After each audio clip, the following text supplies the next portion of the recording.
Non-oil exports in Nigeria have increased by 19.59% to $3.225 billion in the first half of 2025.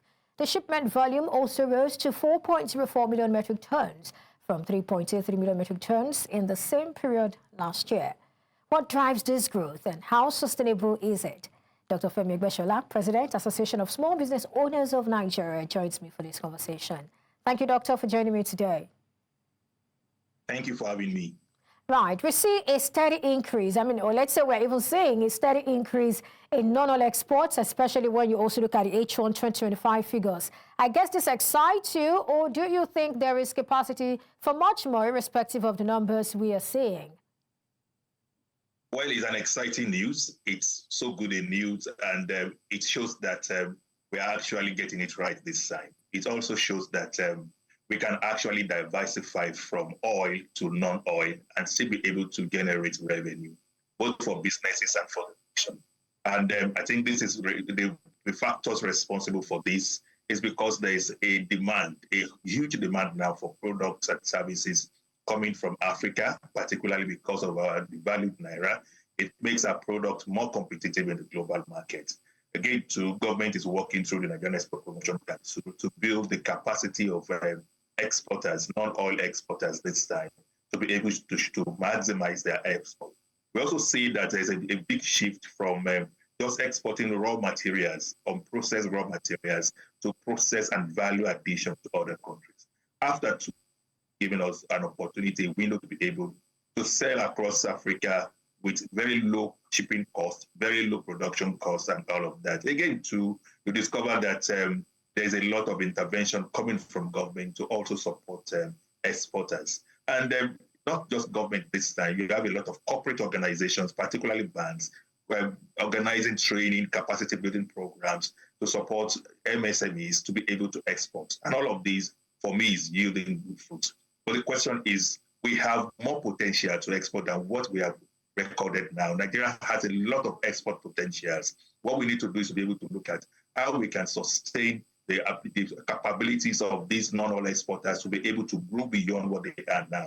I must also mention that a lot of export is not captured by data. We have what we call portfolio exporters, people who are doing small fraction of exports and are not going through the normal agencies that will be able to track it. This is also enormous. It means that we have a lot of potentials. All we need to do now, particularly from the government end, is to see how they can build up on this capacity, expand on it, and provide support system to be able to do more of export. One of such support systems is to be able to create an export processing zone in production areas and ensure that these export processing zones have water, have electricity, and other logistics that will be able to enable these MSMEs to be able to exceed their potentials. I also think that our products now are standard. We have improved a lot on standardization, and that makes us very more competitive in the global market. I like that you talked about standardization. Talk to us, how well has that really improved? You know, that used to be an issue before now. Well, because of the number of capacity building programs that are ongoing, MSMEs have been able to now get a number of handholding to ensure that they now learn how they can build standard. One way is that we have improved on our packaging. The other way is that we have improved on the quality of our products. Yet again, we have been able to improve on adding better value to those products. Nigerian Export Promotion Council is doing a lot about that.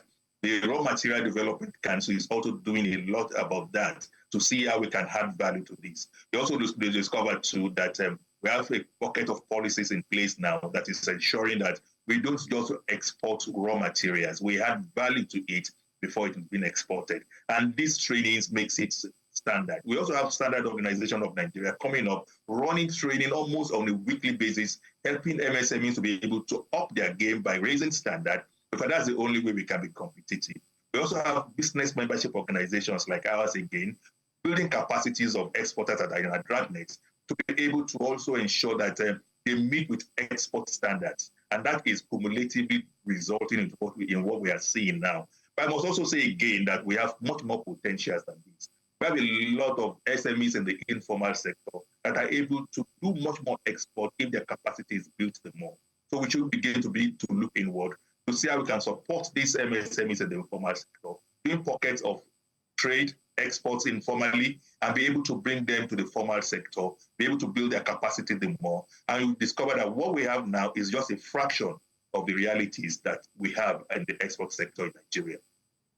That's quite interesting. Now, from your perspective, I mean, you spoke earlier about the fact that we have potential for more. So talk to us about the most significant challenges or disincentives that are sort of hindering Nigeria's export growth, seeing that we have capacity for more, and how effectively do you think these issues can be addressed? Well, the first issue is the issue of poor infrastructure. Poor infrastructure in the sense that the roads are bad. Many of these raw materials come from the farm. You can say that cocoa top the list. They come from the farm and they have to be moved to the processing area where the value addition will take place. And finally to the port. Our roads are bad. Electricity is also another challenge. We also have a lot of bureaucracy in the port. When you get to the port, your products are delayed and a lot of processes does not favor exports. That needs to be fixed. Government must look at how to fix this in particular infrastructure. Another thing is high cost of finance. It's very hard for exporters, not all exporters, to be able to access finance. And sometimes when it is even accessible, it's not affordable. And that alone mitigates the growth of MSMEs in the export sector. We also have a bureaucratic bottlenecks. We have so many agencies doing more or less the same thing. We have multiple charges, but for more or less the same thing. And the process is very slow. Thank God we now have the promise of the national single window coming up to be able to now crystallize this into one payment platform. But for now, it is still a big challenge. Another issue is inconsistent policy of government. Government has not been very consistent. You see one government coming up with policies on exports, another government coming up thereafter, changing the goalposts and all of that. These affect MSMEs a lot and their capacity to be able to export. Then again, too, is that still at the moment, you discover that a lot of our export is still exported as raw products, not really processed, not really having value-added addition that should be in any export that will help us to earn more in the global market and make us more competitive. This is also an impediment that must be worked upon. We must ensure that our product does not leave our shores without being processed, without value being added to it. That's the only way we can create jobs here and at the same time attract more earnings for MSMEs and by extension for government. If we're able to do this, if government is able to work with the key stakeholders in ensuring that all of these issues are tackled and resolved, you will discover that in the next few years, we'll be eating far much more than the figure we have at the moment. Right. I mean, you talked about a lot of the challenges from infrastructure to policies and, some of those things, but I'm not sure you talked about the Nigerian ports and how challenging, it has been or they have been for exporters. Talk to us about this because we've heard stories about congestion and so many things. Sometimes they have to pay so many levies and all of those. Talk to us about this. How challenging is it? Very challenging. And I mentioned it when I was talking about poor infrastructure. It's part of the poor infrastructure I mentioned about. The port congestion, the slow process of getting documentation, paying for processes and services at the port, the inspection timeline, and all of that is really, really breaking. It breaks MSMEs. It's discouraging and it is anti-business. And that's what we have at the moment. But we're happy that some way, it is being digitalized. We're seeing technology coming to place. We're seeing Nigerian Customs Service now leveraging on technology to ease out some of these things. And most importantly is that we have the good news that the national single window is coming up very soon, possibly fourth quarter of next year, where all payments will have to crystallize to one single payment portal instead of going through different payments for customs, for NAFDAC, for SON, and all of that. So we believe that when this human interface is reduced, when technology is added to this process, the more we will be able to have less bureaucracy in the port. Because at the moment, you hardly see informal sector going through the port to do their export.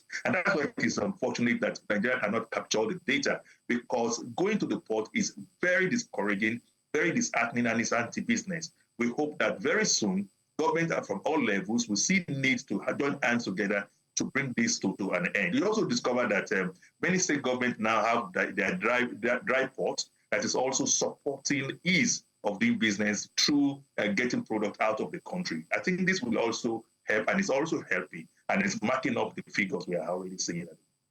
Right, let's come to, the numbers and all of those. When you look at the commodities and all of that, we see that cocoa continues to take the lead Yet Nigeria's cocoa production has declined, from second to fourth largest globally. Do you foresee Nigeria reclaiming its top position? And, what would that entail? We know that the federal government has rolled out, some measures to address production, talking about, 500,000 production and all of that. But speak to us about this. Yes, it's an indication that we are still getting it right. Where as far as cocoa is concerned, our export is increasing, even though our ranking globally has come down a bit, but we are still there. And I believe that our export potential, even in cocoa, is still reduced because we export more of raw cocoa than the processed one, and that's bad. If we're able to process our cocoa, you discover that we're going to get 5 times the earnings we are getting on cocoa now, which will place us far higher than what we are having at the moment. It also shows that if government is able to support a particular product over time, it is going to gain dominance globally, and that's what we're also getting. And again, too, I must mention here that as much as we want to promote cocoa, we should also not just focus our national attention on cocoa alone. We should also shift this attention to other globally attractive commodities that are in huge demand, like cashew, like sesame, like shea butter, and all of the rest, and give them the kind of support we are giving to cocoa over the years. And we see also that we are not just concentrating on one product, but diversifying to other products that can also give us great earnings. At the same time, too, one way we can also achieve higher returns on cocoa is also spreading our dragnet beyond the countries we are dealing with at the moment, which are the American, India, Netherlands, and of course, African countries. Okay, just before I let you go, I mean, you talked about, Nigeria trading partners, especially looking at the United States, and then we know U.S. tariff policies and all of those things. How do you think this will affect Nigeria? Create a pathway for MSMEs to be able to have linkages, trade relationships with other countries beyond what we're having at the moment. And I'm sure cocoa trade will soar higher than what we have at the moment. All right, I'm not sure you got my last question, but I think this is a good place to end the conversation. Thank you so much, Dr. Femi Egbesola, President, Association of Small Business Owners of Nigeria. Thank you for your time on the show today.